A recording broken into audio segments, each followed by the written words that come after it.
Hello, friends. This is Dave Hurwitz, executive editor at ClassicsToday.com, here with another in our ongoing series. I love this series of film scores.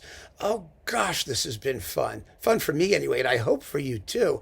And I hope you tell all your friends and everybody comes and listens to it because this music is so wonderful. I mean, it's the incidental music of the 20th century. It deserves as much attention as we can draw to it. And it's all been restored and reconstructed and put together and futzed with so lovingly and marvelously. And I have another Korngold entry. I really want to do as much of the Korngold stuff as I can because first of all, he deserves it because he's a great composer and an amazing film music composer. And second of all, because he didn't write so much orchestral music. And for those of us who love that late romantic schlock and sleaze, boy, oh boy, has our ship come in with these Furtwängler. Ooh! I just did the Furtwängler version of, well, I won't say what, but watch the previous video. And if it's 20,000 years later, you'll figure it out yourself. Anyway, if you're a Korngold fan, and who isn't, then you really need this. This is the Marco Polo version of two movies, Another Dawn and Escape Me Never. Two absolutely dismal Errol Flynn flicks. The notes are quite amusing here, by the way. They recall the moment in 1947 when Korngold gave up writing films. His last movie score was Escape Me Never, I think they say it was here, from like 1947 or 46 or something. And they asked him why he stopped writing film music when he was so enthusiastic when he started. And he said, well, when I started, I didn't understand the words. Now I do. Who can blame him if you look at these movies? So let me just tell you about them. We'll play some samples, and then you're just going to run out and grab this as soon as you possibly can. It's a dynamite coupling. So Escape Me Never is a film about a ballet composer who is living with a poor waif and her baby, and he's going back to London to get married or wherever he's going, and it doesn't work out, and he realizes that the waif is his real love, and they're in love, and that it doesn't matter. What matters is that this gave Korngold the opportunity to write a ballet sequence. And that it was not anything he could possibly resist. He liked it because the main character was a composer, of course. Now, this only contains the ballet sequence from the film, which actually doesn't have an ending because in the movie it gets interrupted by the angry other ballerina or something. I don't know. I have no idea what happens in it. But so John Morgan has very cleverly taken some other music from the other side of the ballet and sort of composed a conclusion. And the result is a 7 and a bit minute ballet fantasy, which I turned into a fabulous ice skating routine a few years ago. And it's wonderful. It's like Der Rosenkavalier on steroids. And I mean, Der Rosenkavalier is not exactly a fat-free score, if you know what I mean. But this is just marvelous. I'm going to play you a bit of it. So here is some of the ballet sequence from Escape Me Never, played by the Moscow Symphony under William T. Stromberg, as arranged by John Morgan. Marvelously, I might add. Here it is.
Don't you just love that? Oh my God, it's glorious, and the whole 7 minutes is glorious. It's vintage Korngold, and so is Another Dawn.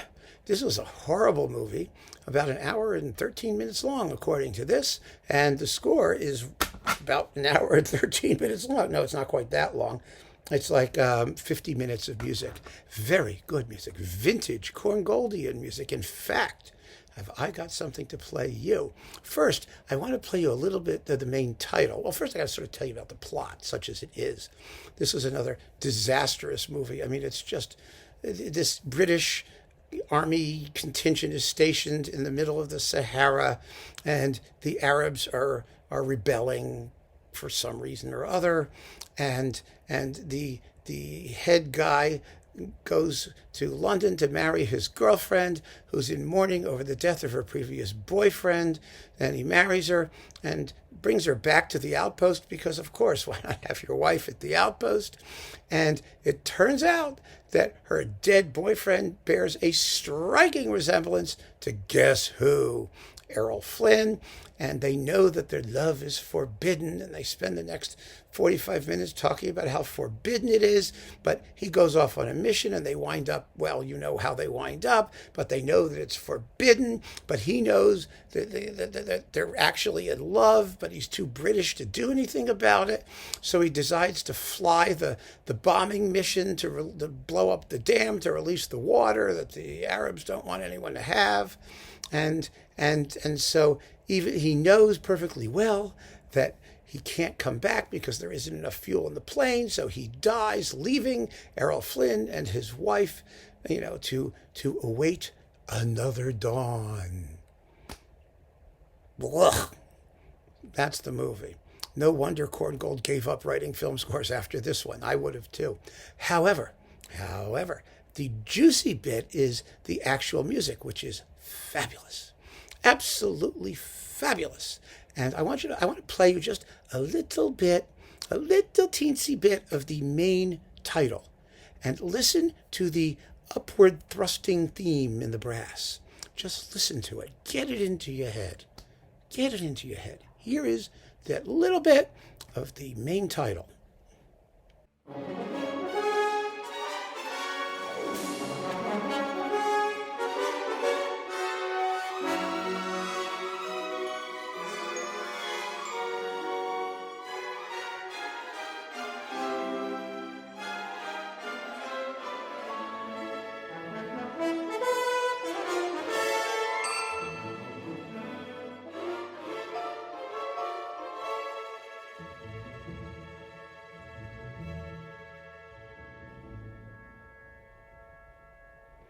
So there it is, right? Then around track 5, there is an evening scene.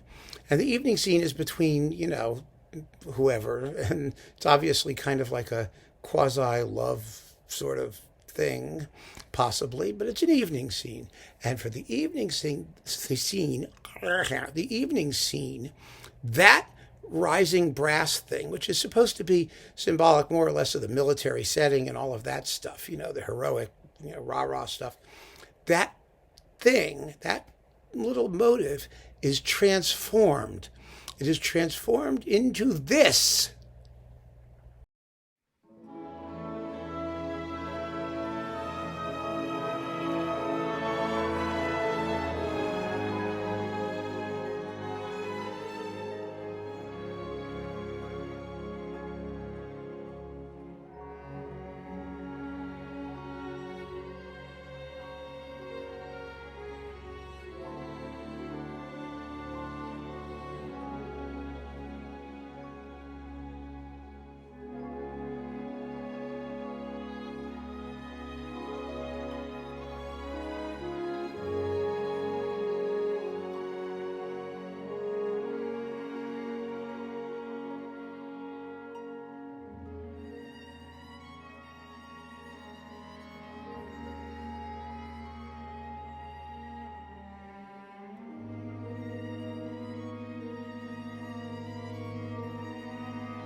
Now, if you know your Korngold, you know what you just heard, don't you? What we just heard was the opening of his violin concerto. And I am absolutely sure, because that theme is the opening of the violin concerto, I'm going to get 475 quintillion copyright claims for making this video. And I'm going to be fighting about it for the next 25 years. But anyway, there's nothing I could do about that. It's worth it to make the point. So it makes the point, first of all, because Korngold used it in the violin concerto, and second of all, because it shows how brilliantly he used thematic transformation to unify his film scores. Because, yes, what we don't know when we listen to the violin concerto is that that main tune is the outcome of a whole process of metamorphosis that has been going on since the main title sequence. And I just think that's unbelievably cool. But the other bit that I have to play, I just had to play it because it's like, well, you'll know when you hear it. There's a little number here called the Arabian Love Song. And you can, maybe you can't imagine what that's going to sound like, but when you hear it, I'm sure your fantasy will be fulfilled. Here is the Arabian Love Song.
Oh my.